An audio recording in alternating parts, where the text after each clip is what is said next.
በቀልና ፍንጥርጣሪው ልብ አንጠልጣይ ታሪክ ክፍል 4። ደራሲ ሸረፈዲን የእናቱ ልጅ፣ ተራኪ ረዚቃ ሙሐመድ። ለቻናላችን አዲስ ከሆናችሁ ላይክ፣ ሼር እና ሰብስክራይብ በማድረግ ቤተሰቦቻችን እንድትሆኑ በታላቅ አክብሮት እንጋብዛችኋለን። የሰላም እናት ወይዘሮ ምዕራፍ ትባላለች። ሽንቅጥ የቤት እመቤት ስትሆን እድሜዋ በሰል ያለ ነው። ግን ኑሮ ስለተመቻት እድሜዋን አትመስልም። ሰው ኑሮን የሚመስለው ይባል የለ። ለተሰኘው የሰላም እናትና አባት ይጨቃጨቃሉ፣ ይጫጫሃሉ። አንተ ባለጌ እንዴት በስተርጅና ትንዘላዘላለህ? እንዴት የሰው መሳቂያ መሳለቂያ ታደርገኛለህ? ደሞ ምን አባሽ ሆንሽ? አንተ ወስላታ እንደምትማግጥብኝ የማላቅ መሰለ? ባክሽው ሰው ወሬ የሰማሽ አጨቅጭቂ። ብዙ ስራ አለብኝ። ላንቺ አሉባልታ ጊዜ የለኝም። እና ይሄ ፎቶ ምንድነው? እየሳምካት ያለው ልጅህ ናት? እንዴት ከምትወልዳቸው ልጆች ጋር ትንዘላዘላለህ? ትንሽ እንኳን ክብርን አትጠብቅም? ክብረ ቢስ። እስከ ዛሬ ሆዴን በሆዴ አድርጌ የታገስኩ ለልጃችን ብዬ ነበር። አሁን ግን በቃ የኔና ያንተ ነገር ማብቃት አለበት። ተንዘፈዘፈች። ወይዘሮ ምዕራፍ እንደ አንዳች ነገር ተቀየረች። ቆይ አንቺ ይህንን ሁሉ እንዴት አወቅሽ? ስትከታተኝ ነበር ማለት ነው? አንቺ አሮጊት፣ ከኔ ጋር በመሆንሽ ብቻ መላው የሀገሪቱ ሕዝብ እንደሚያከብርሽ አታውቂም? አንቺ ውለታ ቢስ በማለት በእጆቹ ገፈተራት። ወይዘሮ ምዕራፍ ከደረጃው ላይ ተንከባለው ወለሉ ላይ ዝርግት ብለው ወደቁ። ይህን ያላሰበው የሰላም አባትም የሚያደርገው ጠፋውና ድንግርግር አለው።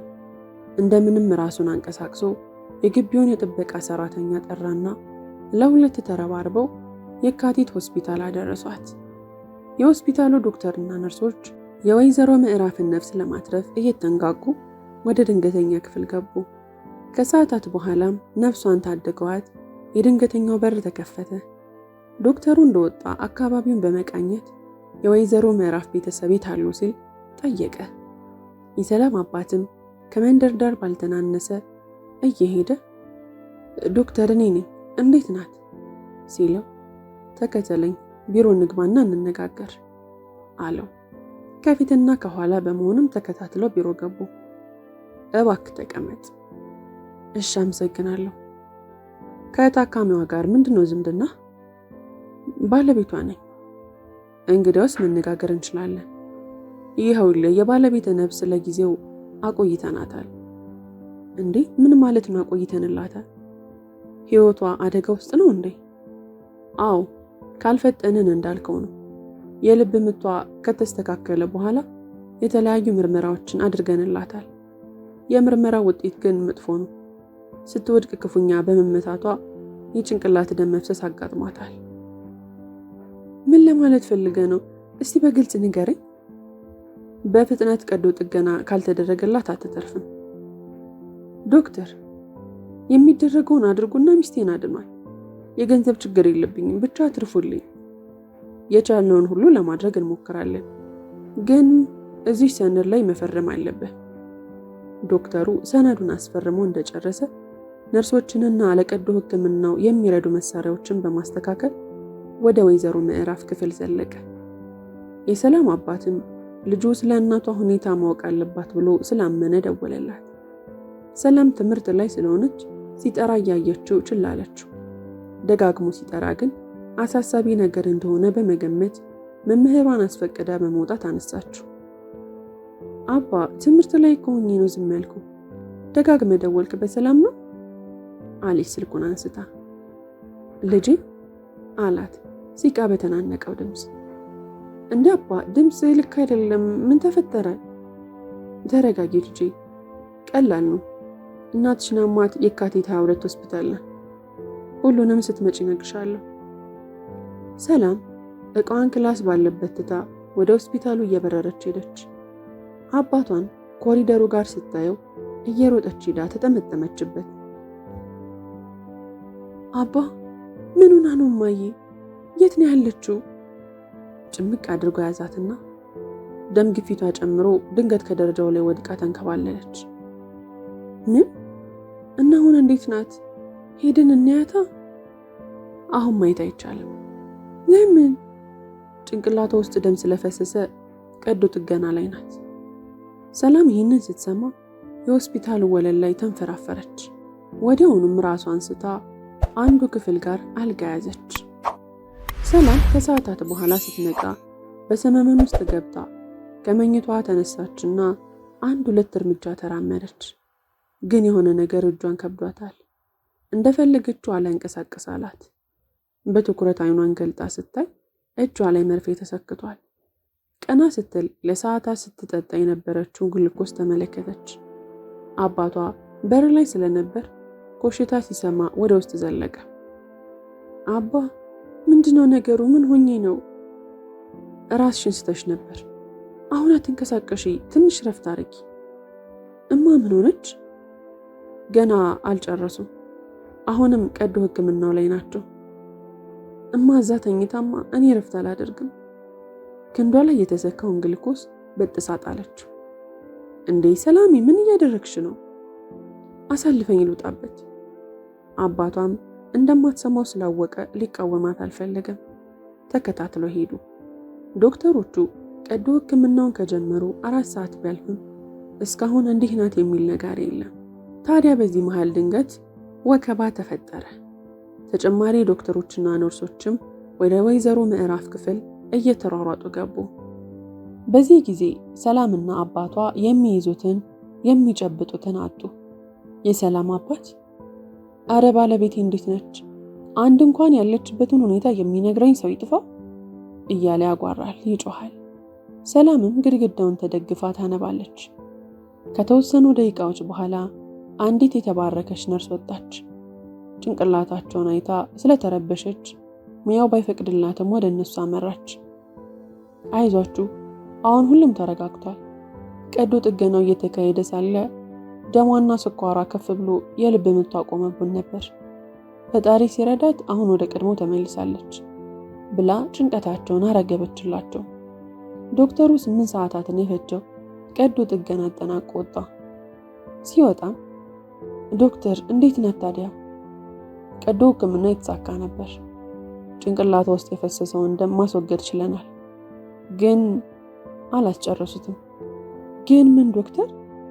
ኮማ ውስጥ ገብታለች እና ምንም አይነት ዘዴ ተጠቅመህ አንቃታ? ብችል ደስ ባለኝ። ያው ያለን አማራጭ መጠበቅ ብቻ ነው። ቁጭ ብዬም አልጠብቅም። ወደ ውጭ ወስዳታለሁ። የፈለግከውን ሐኪም ማማከር ትችላለህ። አሁን ላይ ግን ብታንቀሳቀሳት የባሰና የከፋ ችግር ነው የሚፈጠርባት። እሺ አሁን ልናያት እንችላለን? ሰላም ነበረች የጠየቀችው። ከፍተኛ ክትትል ውስጥ ናት። የምታዩበት ጊዜው ሲደርስ ነርሷ ታሳውቃቸዋለች። በርቱ ብሎ በቆመበት ጥሏቸው ሄደ። ከሰላም አባት ጋር ንክኪ ያላቸው ከፍተኛ ባለስልጣናትና የንግዱ ዓለም ሰዎች ሆስፒታሉን ሞሉት። ያው ገንዘብ ካለ አሸርጋጅ ብዙ አይደል? ጀሌውና ጭፍራውም እንደዚሁ አለቅጥ ይበዛል፣ ቀኑም ይበራል። ሰላምና አባቷ ሆስፒታል እየተመላለሱ ወደ 4 ወር ገደማ ተቆጠረ። ድሮውንም ለስሙ እንጂ ለቤተሰቡ ግድ የሌለው አባት ሆስፒታል መሄዱን እርግፍ አድርጎ ትቶት ምንም እንዳልተፈጠረ ወደ ስራው ተመለሰ። ሰላም ግን ትምህርቷን አቋርጣ ዛሬም ከእናቷ ጎን ካለው ወንበር ላይ ተቀምጣ ታሪክ ታነብላታለች። ምክንያቱም ሰላም እናቷ ወይዘሮ ምዕራፍ እንደምትሰማት ታምናለች። አንደበቷ ቢዘጋም ሰውነቷ ባይንቀሳቀስም አይኗ ባይገለጥም ውስጧ ያዳምጠኛል በማለት ሁሌ ታወራታለች። ዕለተ ሰንበት ሰላም በሌሊት ተነስታ ነጠላዋን በማጣፋት ወደ ቤተ ክርስቲያን ሄደች። በጉልበቷን ተንበረከከችና እጇን ወደ ሰማይ ከፍ አድርጋ ጌታዬ ሆይ አንተ ሰማይን ካለ ምሰሶ ያቆምክ ጌታ፣ የዓለማት ንጉሥና ገዢ ሆንክ ጌታዬ፣ እባክህ በርህን ክፈትልኝ፣ የተዘጋብንን መንገድ ግለጥልኝ፣ እናቴን አድንልኝ፣ ተስፋ ያንተ ነህና በማለት ጸሎቷን አሰማች። እንደ ጨረሰችም ነጠላዋን ሳታወልቅ ወደ ሆስፒታሉ አመራች። ገርበብ ያለውን የእናቷን ክፍል ከፍ ስታደርገው ክፍሉ በሐኪሞቹ ተሞልቷል። እንዴ ምን ተፈጥሮ ነው? አንባረቀችባቸው። ሁሉም ፈገግ አሉላት። እናትሽ ነቅታለች ሰላም ስትባል በቆመችበት እዛው ወለሉ ላይ ፈጣሪዋን ለማመስገን ተነጠፈች። ወገቧን አስጎንብሳ በውስጡ አነበበች። ወዲያው ተነሳችና እማ እያለች ተንደርድራ ተለጠፈችባት። ሁሉ ነገሯን ትሰማት ጀመር። እናቷ ግን ምንም መልስ አልሰጠቻትም። እንዴማ እኔ እኮ ነኝ ልጅሽ፣ ሰላም ነኝ እኮ አላወቅሽኝም? ከእናቷ የሚመጣ ምንም አይነት መልስ የለም። ሰላም ወደ ዶክተሯ ፈጠጠችበት። ሁኔታዋ የገባው ዶክተር ና እንዴ ውጭ ላውራሽ ብሏት ይዟት ሄደ። ይኸውልሽ ሰላም፣ አለመናገሯ ለእኛም ግር ብሎናል። ድንጋጤና ፍርሃቱም ሊሆን ይችላል። አስፈላጊውን ምርመራ አድርገን እናሳውቅሻለን።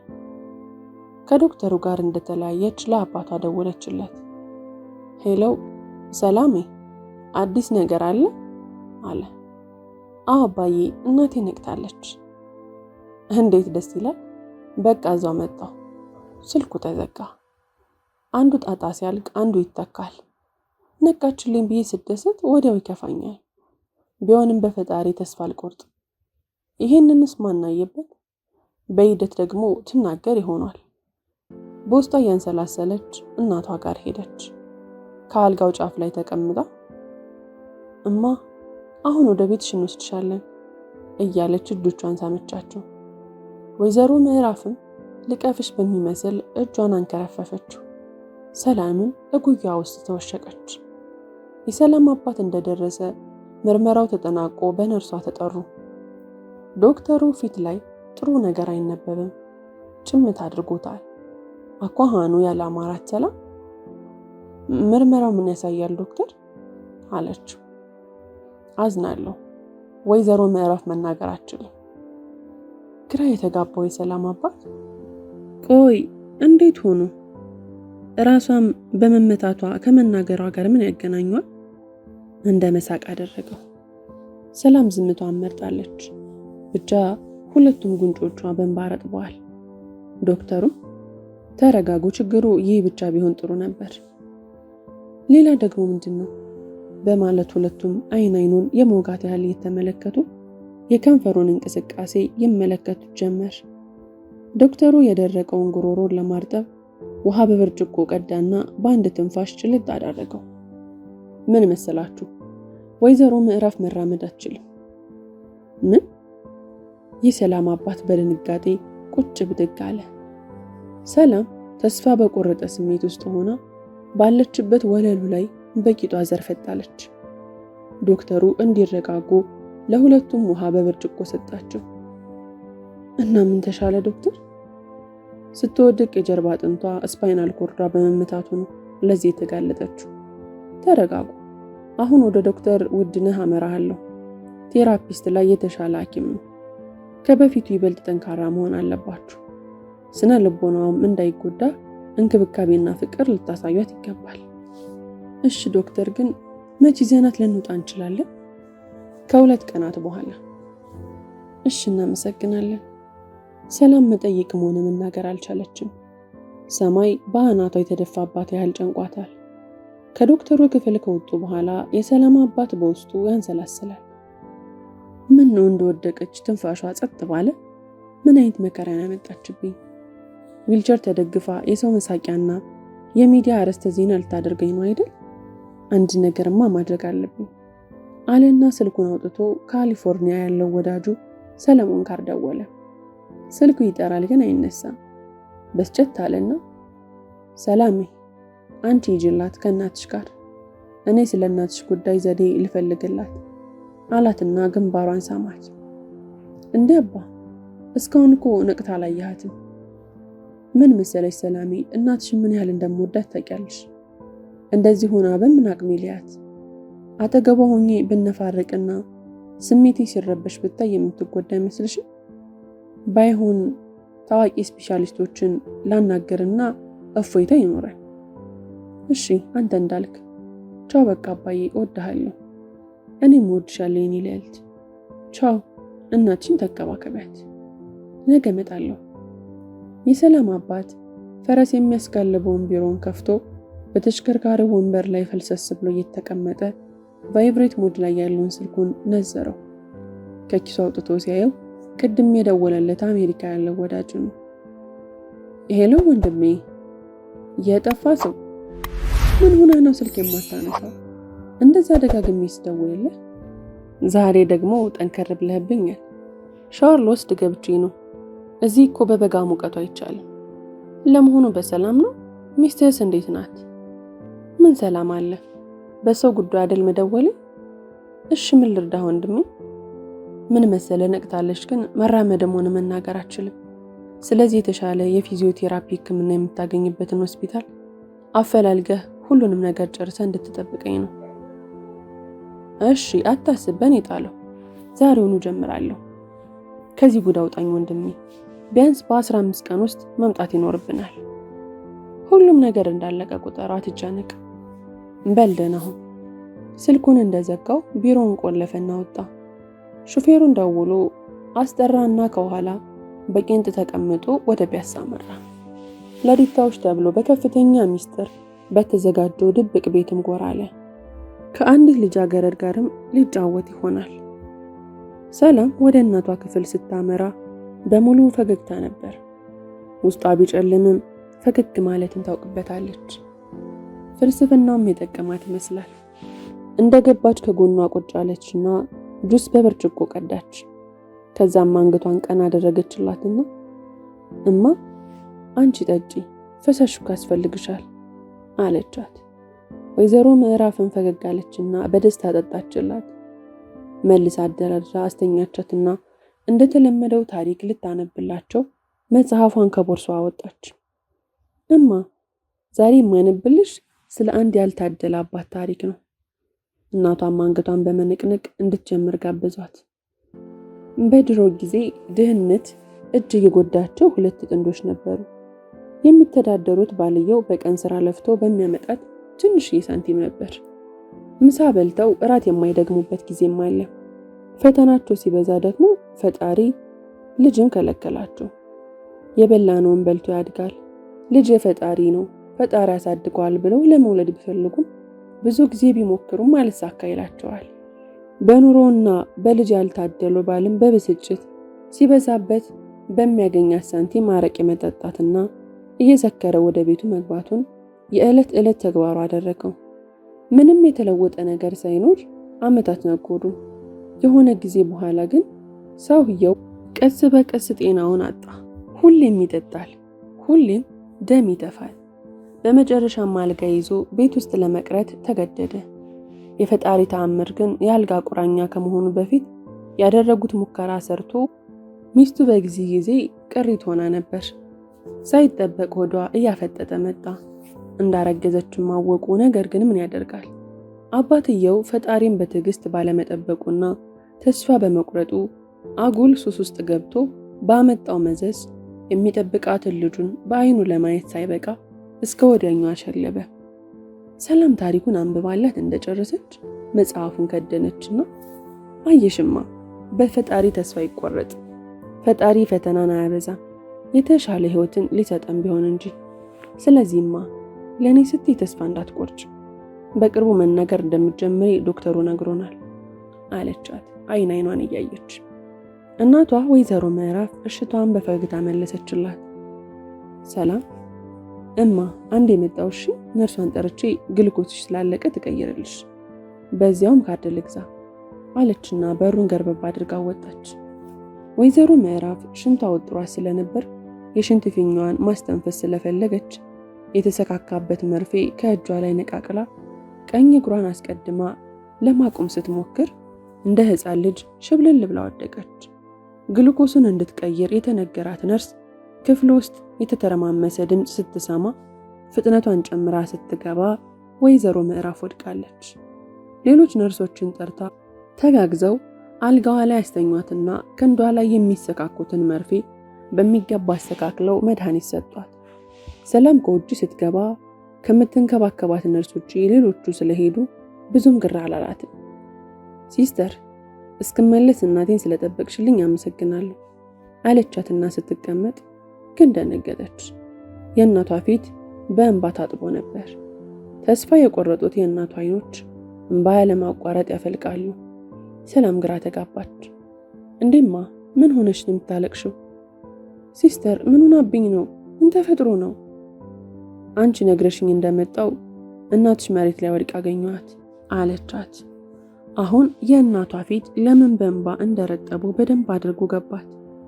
ለማልቀስ ቢዳዳትም እናቷ ፊት ጠንካራ መሆን እንዳለባት ስለምታውቅ ከውስጥ የሚያቃጥላትን እሳት ለጊዜውም ቢሆን እዛው ፍን አድርጋ አከሰመችው። ተይ እንጂማ ቅድም ያነበብኩልሽ ታሪክ ምን ሆነና? እባክሽ እያለቀስሽ አታሰቃየኝ። መቼም ተስፋ አንቆርጥም። ቃል እገባልሻለሁ። ዓለም ላይ የትኛውም ጥግ ቢሆን ተጉዘን ትታከሚያለሽ፣ እንደ ቀድሞ ትራመጃለሽ፣ እንደ በፊቱ ትናገሪያለሽ እያለች እንባውን በእጆቿ አበሰችላት። ነርሷ እንድትረጋጋ የእንቅልፍ መድኃኒት ግሉኮዝ ውስጥ ስለጨመረችላት ብዙም ሳይቆየው የዘሮ ምዕራፍ አይኖች ተከደኑ። ሰላም የእናቷን መተኛት እንዳረጋገጠች በውስጧ ላይ የታፈነውን የተጠራቀመውን እንባን ዘረገፈችው።